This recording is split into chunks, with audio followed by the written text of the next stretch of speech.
Good afternoon, Titans. Today is Friday, February 2nd, and you're watching Cen10 News. I'm Ashley Hilton. And I'm Bailey Coyle. Many people across the world have been suffering from the flu. Emma has some information on this flu outbreak. Chills, headaches, and coughs are the things to look out for this time of year.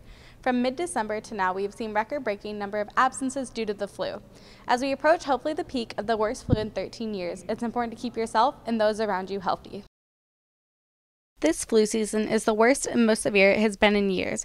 It spread nationwide in record time and has been causing school districts to close down. Our own school had nearly a 9% absence rate last week and a 7% absent rate this past Wednesday. As the students gone due to the flu increased as we hit the end of December and beginning of January, we are hoping to see a decrease in absences in the next few weeks.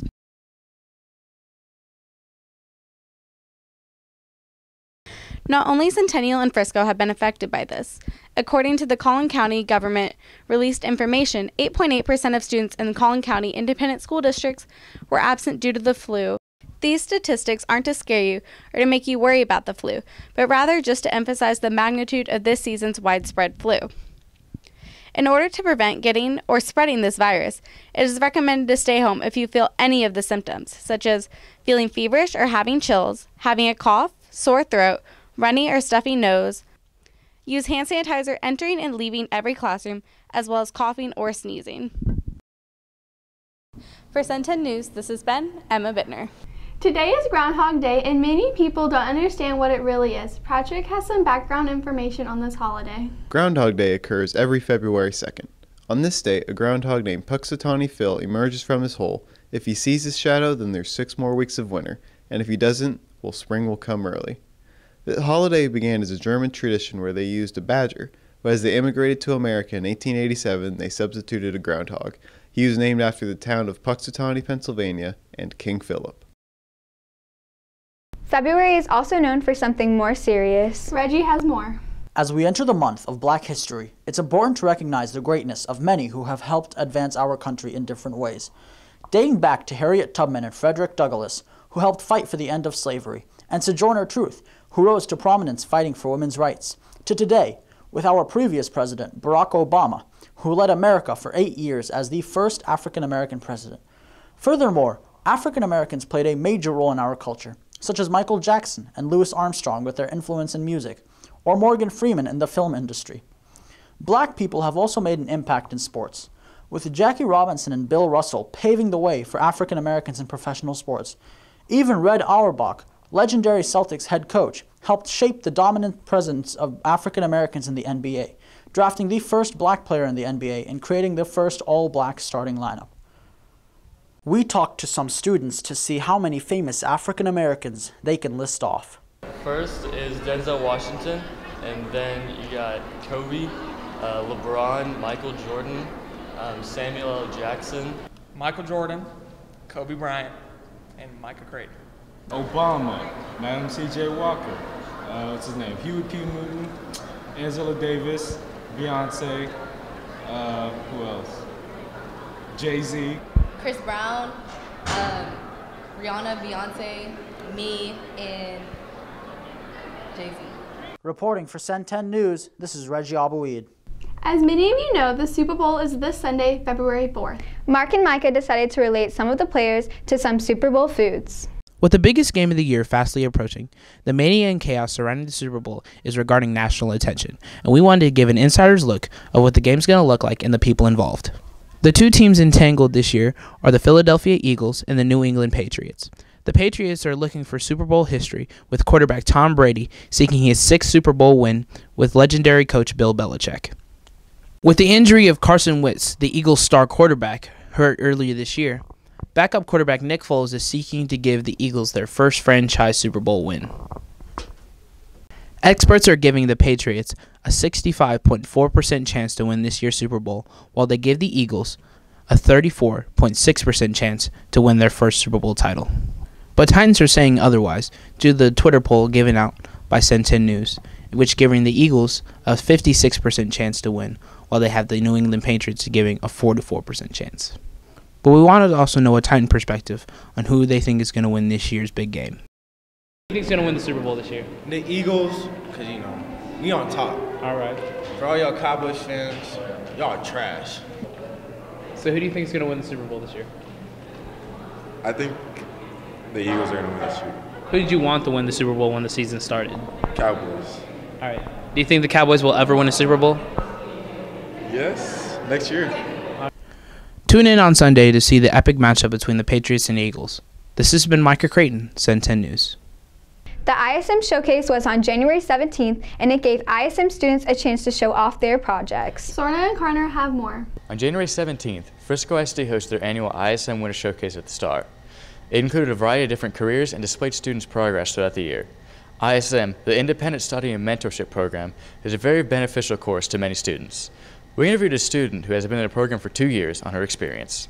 Well, I prepared for Winter Showcase just by creating basically a binder full of all the stuff that I've done this year in ISM, along with a giant display board that I basically wrote everything down that would be meaningful for people to know about me and my topic. You get to meet a lot of really cool people when you're in ISM. You get to go on interviews and just find a lot of people that are have a career in your topic, and you get to talk to them like you're one of them, and it's just really cool to hear all their experiences and learn so much from them. The most challenging part of ISM would have to be the daily assignments. Every week we have a paper due, and every other week we have a blog post due, and it's just a lot of work, but in the end it always pays off. From Winter Showcase, I learned basically how to interact with people when they ask me questions about my topic, which is something I'm very passionate about. My topic's photography, and it's pretty cool to be able to talk with such a passion about it.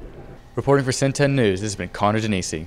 Today is the last day to order your 2018 Titan Yearbook. Order at jostensyearbook.com. Extra books will not be ordered, so guarantee yourself a copy by ordering today.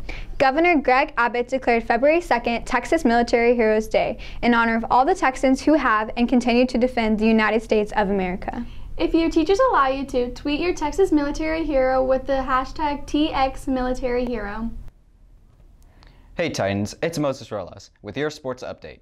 Our Titans faced off against Lone Star on Tuesday, but sadly, neither boys nor girls could come up with any wins. Come out and support our Titans tonight against the Knights at Independence. Girls play at 6 p.m., the boys follow up at 7:15. During our battle with Liberty, we received some special halftime motivation. On January 19th, during our game against Liberty, the stands were full with school spirit and excitement. The stands were more crowded than usual, and it's because the Curtsinger Tiny Titans came to support our Titans in their game. We had a chance to interview Coach Beeler to ask about his decisions on the halftime show. What makes you want to bring the children out to a basketball game and dance during halftime? Well, it's not just so much for the dancing. We're known for our school spirit at Curtsinger. I've been there 21 years, and I grew up in a very small town, and I think it's important. I came to Frisco 21 years ago, like I said, it was still small, and we all supported one high school. Now I'm trying to instill school spirit in the kids where you went to school too when you were a small kid, and I think it's important to teach kids to follow something and be a part of something. What made you choose the song that you danced to? I like The Wizard of Oz. We do a show at Curtsinger called The Wizard of Star.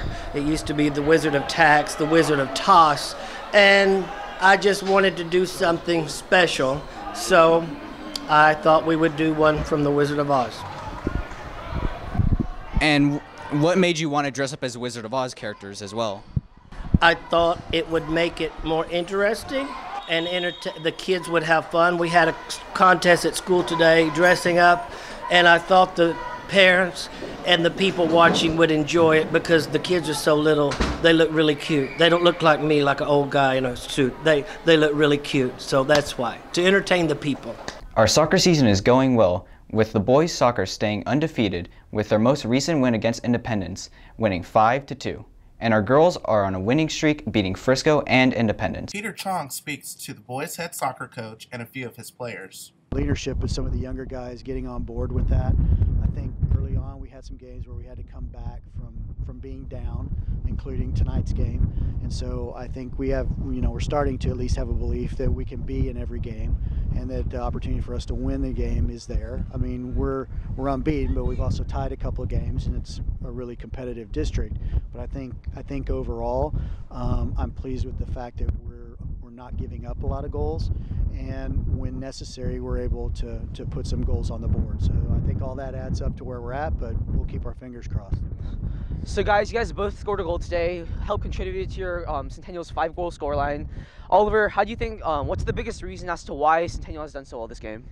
So we went down early, and that's never good, but we rallied and we got a goal back, and then they scored, but we got a goal back, and then just from then we just had the advantage and we kept going and put some more in the back of the net. Dan, you had an amazing corner goal. Do you think it contributed more to skill or luck? I just go out there and did my thing. I didn't mean for it to go in, but the curl puts it in. So you just do what you gotta do for the corners, and sometimes it happens.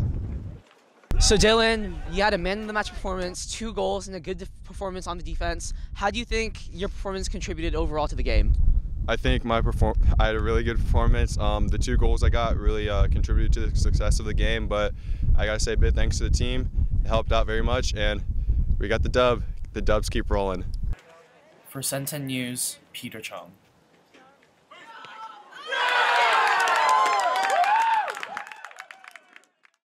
Baseball season is close to starting up with their first game starting on the 6th at 3:30 p.m. And here's Caroline with some information about our most recent wrestling match. Our Titan wrestlers had hosted a duel on the auditorium stage here at our home campus. The seniors were also sent off with recognition from their coaches. In the end, we had won a duel against Liberty with the score of 39-32.